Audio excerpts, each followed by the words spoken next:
Hello everyone, I am BowserJrXD. Welcome back to more Pokemon Sword and Shield. In the last episode, I started the first half of the bios I had to do, and I also showed off the mechanics of the wild area. This time, I am gonna finish the bios, which have covered 6 more weather conditions, as well as other ways to get Pokemon.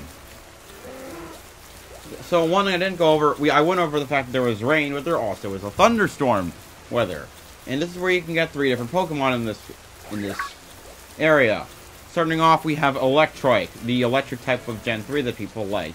Mostly because it has good special attack, decent attack, and even decent speed, which is all typical of a good electric type. Or a common electric type. Also, not to mention, it had decent coverage, getting moves like Fire Fang. Still holds today. And that's, while I've never used Electrike myself, I can see why it's appealing, and I can't give it a safe recommend. Next up, we have Joltik. Now, Joltik is one of the most, looks-at-me deceiving type Pokemon you could ever see. For one, it's the smallest Pokemon ever. But when this thing is fully evolved, after one stage, it's super fast. Well, not super fast, but it's fast, about as fast on par with Garchomp, and its special attack isn't that bad as well. Meaning it can become an inconspicuous special sweeper, with moves like Electro Web, Thunderbolt, and Bug Buzz. Hey, see, there's Galvantula right there. So I'd recommend that over Manectric, although that might be because I'm a little more biased towards bug types. Because I've recently started to like these a lot more. Oh. I guess this... not snowing here.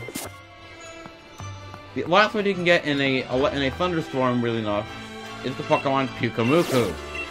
Pyukumuku is not a Pokemon that you should use for a normal playthrough, because it learns no offensive moves by leveling up.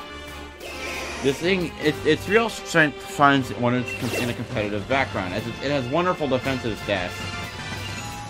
And it can take a hit very well. Not to mention its ability Innards Out is very much suited for being a competitive state, as it does damage to the opponent equal to the amount of HP it had before it was knocked out. So, pretty nice.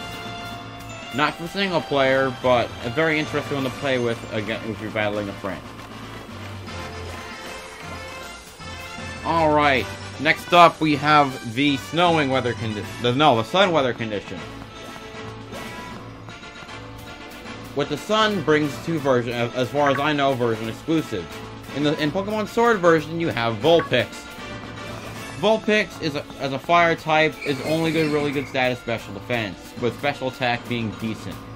Unfortunately, this is not lent well to. Whoa! I gotta see what this thing's about. Volt, one of my favorite bug types. No. If I was starting with any Pokemon else, maybe. Alright, so, yeah, back to Vulpix. Vulpix has special defense, but basis has not really helped it. And its hidden ability lets it summon the sunlight, but apart from that, it's not that powerful, and it kind of falls flat no matter how you slice it. It had a great use in Gen 7 with the Alolan Vulpix being Ice and Fairy, and its ability to use Aurora Veil and Snow Warning, being able to buff your defenses while hurting your opponent. But that seems to have just been lost by this point. Which is sad, because now Vulpix is nowhere near as usable as it was. Coming up after that, we have the Shield exclusive, Growlithe, which is much better. Not only does Growlithe's stats lend it to be more of a mixed sweeper, its moveset is fantastic. Getting moves like Flare Blitz, even close combat, and Wild Charge. Not to mention the Intimidate ability, the best ability in Pokemon history, at least according to me. And I'm always right, so you should listen to me. Growlithe is just is all around awesome. I've used it on several playthroughs in Kanto and Johto games. And I can't really say anything more bad. I can't say anything bad, and I really can't think of any. And I could think of more good to say about it. But I'll just say, pick one up if you're smart. Alright, getting to the non-fire types, we have Mudbray. Mudbray is a very interesting ground type. Because when it evolves into Mudsdale, this thing is a very, very bulky physical attacker. Especially getting moves like High Horsepower and Heavy Slam. To compile its ability as being a physical sweeper, a bulky physical attacker, it has the ability Stamina. Whenever it gets hit by an attack, it buffs its defense. This is serious. This can really stack up, and it's awesome. Just being able to not take hits. Being able to take a ton of hits. Definitely one I can recommend. I've used one online, and it's awesome. Coming out after Mudbray, we have the Pokemon Baltoy.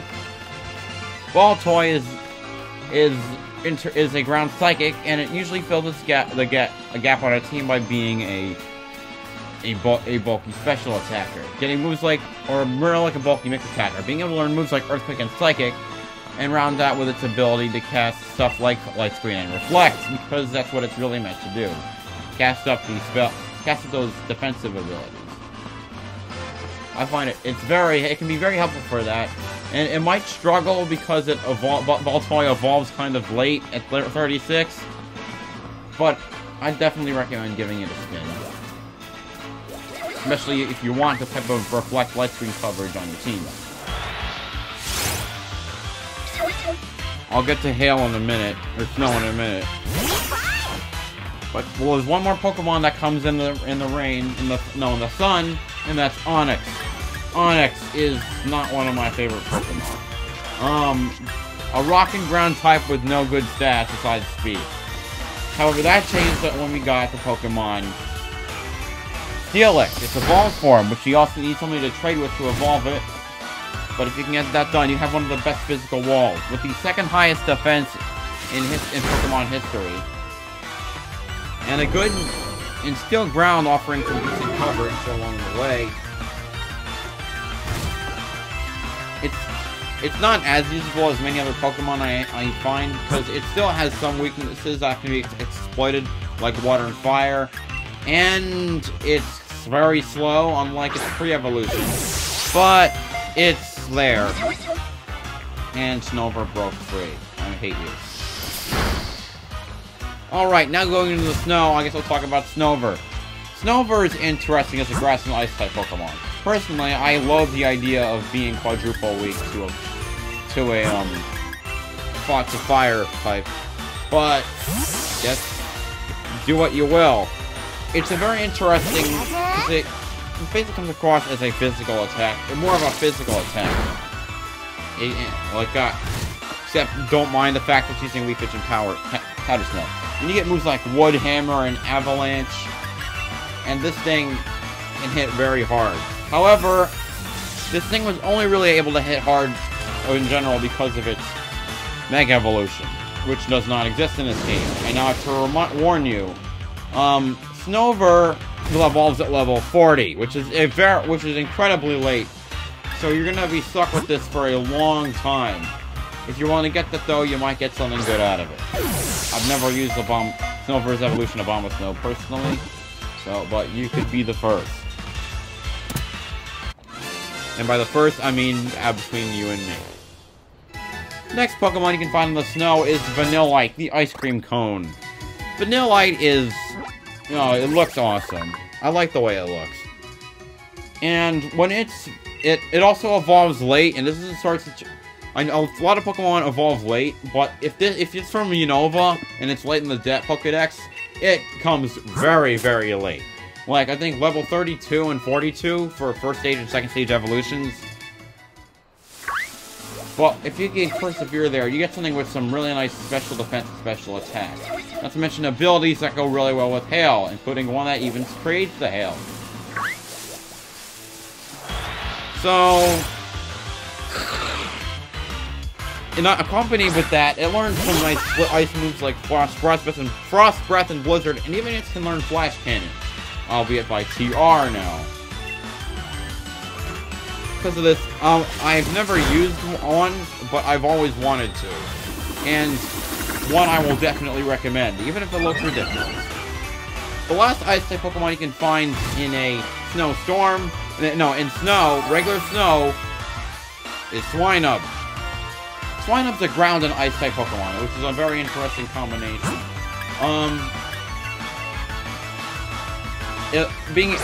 It's a physical attacker, and thankfully it gets access to the awesome ice physical move, Icicle Crash, which is all around a very good Ice-type move. Not to mention access to Earthquake. When this thing is it has some great attack power, although only in its final evolution. And it packs a serious punch. I've used one before, and I was destroying dragon types wherever I went. Definitely one to go with. And I got it late in the game, and I had to grind it out. Grinding did not take that long, and it was destroying things. Like, serious power. I can't even describe because I was so happy to use it. Alright. Sometimes you might not have regular snow, and you actually might be caught in a snowstorm. In which case, you might find this crap. Delibird! Delibird is one of the worst Pokemon in existence. It is awful. No stat above 75. And that's its speed we're talking about. Okay, it gets Drill Peck. Wonderful. One of the worst. Which it only got since the last generation, by the way. I'm gonna try and catch this thing because Delibird is just that bad. I mean, it has a signature move Present, which can sometimes heal you if you're lucky. And what do you know? It missed me. And it's a move Present. It has a 10% chance to do 40 damage, base damage, 20% chance to do that much damage, I guess. Oh, come on! Thunder Wave missed? Are you kidding? Oh, man. Yeah, I'll use the Soda Pop. Like, it's a 20% chance to do, I think, a 30% chance to do 80 damage. 40, oh, no, I'm getting this all wrong. And you took me out the easy way. I will not catch this thing, damn it! It's freaking Delibird. And so you must suck. Now, alright. 40% chance to do 40 damage. 30% chance to do 80 damage. And this is by base attack, base power, not by the actual damage. 10% chance to do 120 base power. And if you're really lucky, by that I mean being the opponent, a 20% chance it will straight up kill you. See, that one did barely any damage. And like I said, Delibird has no good stats. We're talking base 75 speed, base 65 special attack, and we're supposed to say that's good.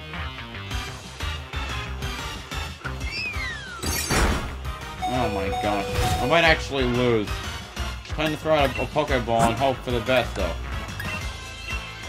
So, do not use this thing. What?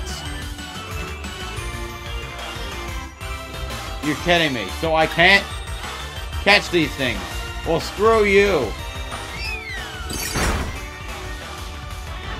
And now my Raboot got knocked out. Let me run, you stupid ball-holding cockamamie bird. Thank you. Of course, Dodler gets to run away. Well, I know to get the heck out of the Watchtower ruins. Oh my gosh, there's like Laylee. Other Pokemon appear in a snowstorm is Snorunt. Snorunt is... well, it's interesting. At first glance, it's actually terrible, but that's only at its base evolution. Because this thing has a split evolution. If you level it all the way to 42, if you can handle that, you get Glalie, which sucks in almost every way imaginable. Abilities that only go off in Hail, which are fine if you can use Hail. But Glalie's stats are all 80.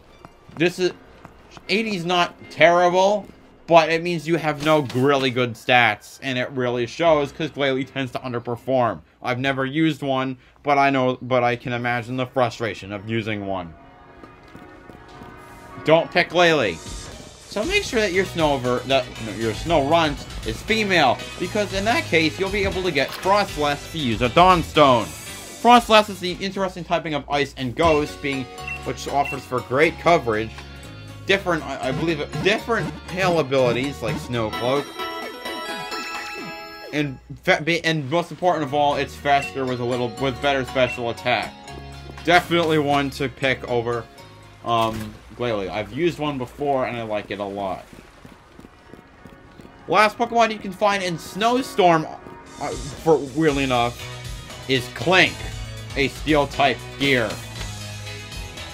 Clink is awesome, but it has the same problem as Vanillite that I'm going to get to in a minute. So, Clink, when it's fully evolved, it's surprisingly fast because it looks just like a mishmash of gears. But it's fast and it has good attack, which is compounded by the fact it can learn the move Shift Gear, buffing its speed and its attack, although that comes extremely late in the game. Furthermore, Clink is stuck at Clink until level 38 and it evolves a second time at 49. So, like Vanillite, you're going to be stuck with your base form for a while, but if you can persevere, you're going to get something awesome. I've used Kling before, and it's awesome!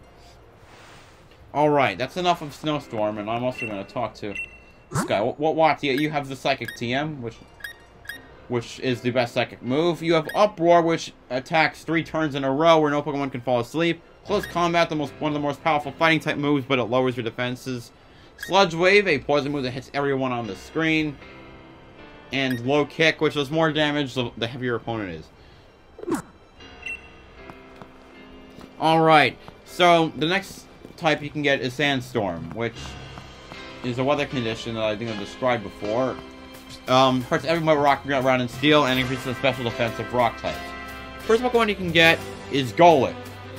Golett's pretty slow, but it has a lot of good attack and defense. Gee, not like I've heard that before.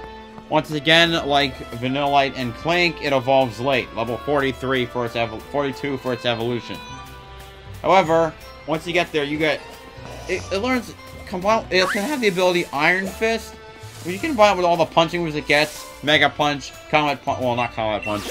Shadow Punch, Dynamic Punch. Not to mention getting learned like Earthquake and Hammer Arm. You have a Bruiser. I've used one before with the ability No Guard, which meant I could hit Dynamic Punches all I wanted. That's good stuff. Just gotta be, though, just be wary, it's gonna take a while to evolve. Next up in Sandstorm we have Nincada, another mixed split evolution. Nincada's a weird bug and ground type, but the real story happens when you get to level 20. You'll always get Ninjask, the fastest non-legendary bug-type Pokemon with a base speed of 165. This thing runs circles around pretty much anything. Even as a flying type, it actually serves to be kind of useful. Being able to pass on its speed boost ability boosts, which increases speed every turn, using Baton Pass. Not to mention backing up with moves like Swords Dance and X-Scissor to balance it all out. You have to worry about the fact that it'll always be frail, but it's certainly very cool. However, if you can evolve your Nincada while you have an empty slot and an extra Pokeball, you get the Pokemon Shedinja as well. It's being the empty shell. Being that it's an empty shell, Shedinja has 1 HP. It's backed up with this by the ability Wonder Guard, which prevents damage from anything but super effective hits and weather conditions. Combined with a decent attack stat, Shedinja can certainly be another very interesting addition. You just have to be very careful that you're not sending it into a situation where it'll be one-hit KO'd.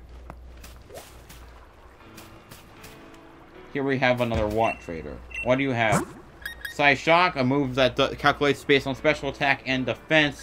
Calm Mind, which raises both special stats. Earth Power, which is a great special ground type move, which can lower special defense. Dazzling Gleam, a fairy move that hits both sides, and Reversal. I'm gonna get the Dazzling Gleam TM because it's one of my favorite. It's one of my favorite TMs actually from the TMs of yesteryear. Alright, after Nincada, we got the Pokemon Dwebble. We saw Crustle roaming around earlier. Dwebble is a very bulky bug rock-type Pokemon. Like, it has great attack and even better defense. There's Crustle, the evolution of Dwebble. It takes a hit and it keeps on ticking. Plus, it can get the ability to move Shell Smash, one of the best moves ever. Sacrificing all defense for all speed, getting all speed and all attack. Combined with moves like Rock Wrecker and X-Scissor, you have a solution for success. And it doesn't evolve that late, only in the mid-30s. Ain't that a good thing? Last in the Sandstorm... No, actually, that's L for Sandstorm, because Onyx has already been gone over. The last weather condition is Fog. And there are 3 new Pokemon you can get from it.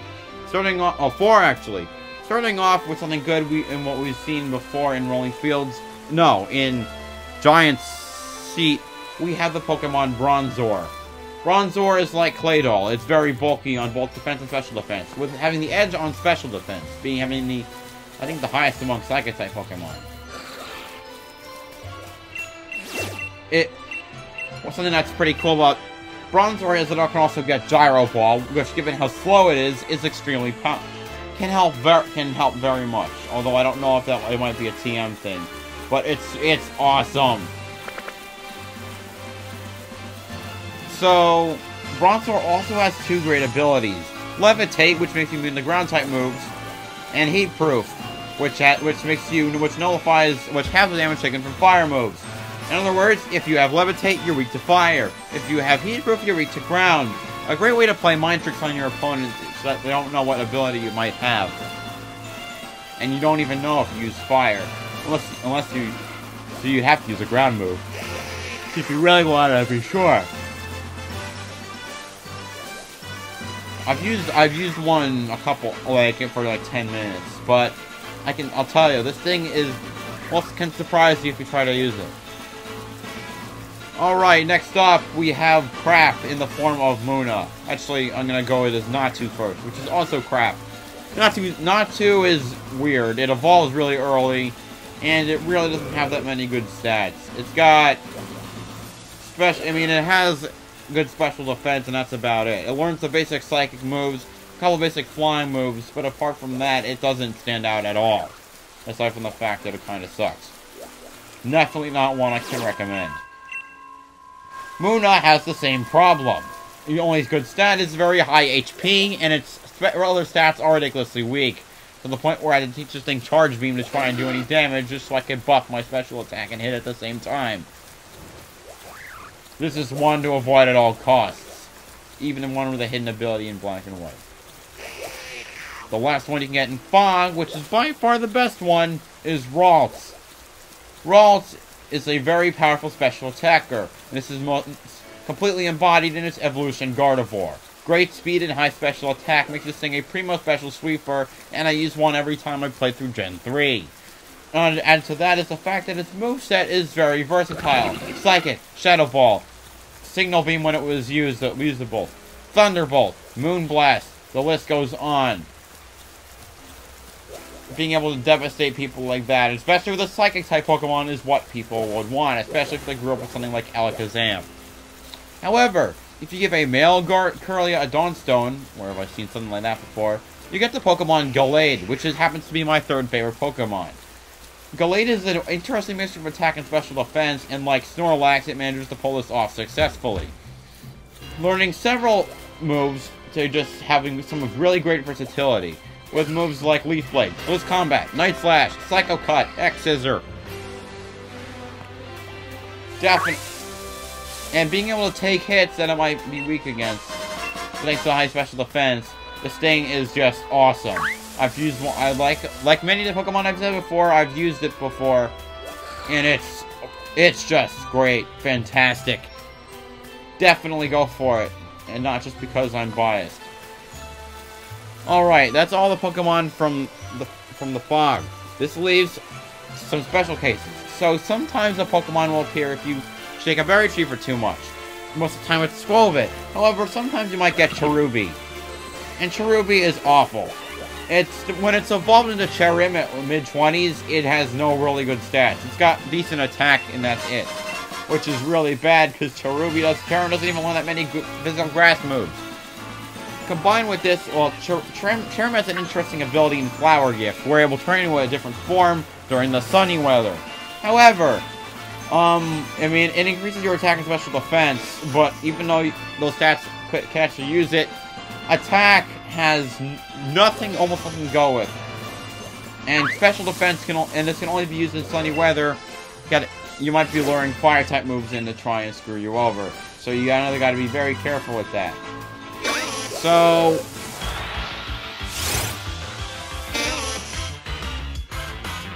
overall, it's not something I would pick, but if you really want it, it's kind of usable. The last set of Pokemon I can get can be found in the ground popping up, especially in rolling fields. But only in rolling fields. And with this place, you can get the last 2 Pokemon I can talk about, thankfully. First off, we have Diglett. Diglett has cemented itself as a ground type Pokemon with, contrary to many ground types at the time it was released, it's extremely fast and acts as a glass cannon. Moving lightning fast while dishing out really powerful attacks like Earthquake and Rock Slide and Tri-Attack. Being able to land hits like that is awesome. What complements its strategy is its ability Arena Trap, trapping all Pokemon that aren't Flying type or Levitating. It's not really something I use, but it's something I actually recommend a lot, because just wiping out Pokemon one by one, great stuff. It's becoming a catchphrase right now. Alright, next up, we have and last Pokemon we can get is Roggenrola. Roggenrola is a great physical tank, taking on a lot, with defense being its highest stat and attack not that far behind. Especially when it's evolved in a Gigalith, this thing can take quite a ton of hits, especially with the ability Sturdy, blocking a one-hit KO. However, Sturdy's not the way you want to go, because if you get a Roggenrola with weak armor, it becomes the Pokemon Gigalith, which can get the ability Sandstream. Sandstream is awesome because it summons Sandstorm, can give a Gigalith a ton of benefits, like it not taking damage what everybody else does, and the special defense bonus for rock types. If you can trade, use it. And that wraps it up for all of the bios I've had to do. Although I can also say that there are some evolved forms that you might have seen. Out of the ones you can catch that I recommend, well, not really recommend, but you can catch Diggersby, Lombre, and Snuzzleaf, Roselia, and Roselia to end it off. And Metapod, which sucks. And with that, now all the bios are done, and I can finally leave the wild area. And with that, I think it's a good place for me to end off the episode. Next time, on Pokemon Sword and Shield, we're gonna finally go into the Motostoke Stadium to start off the festivities. See you guys then.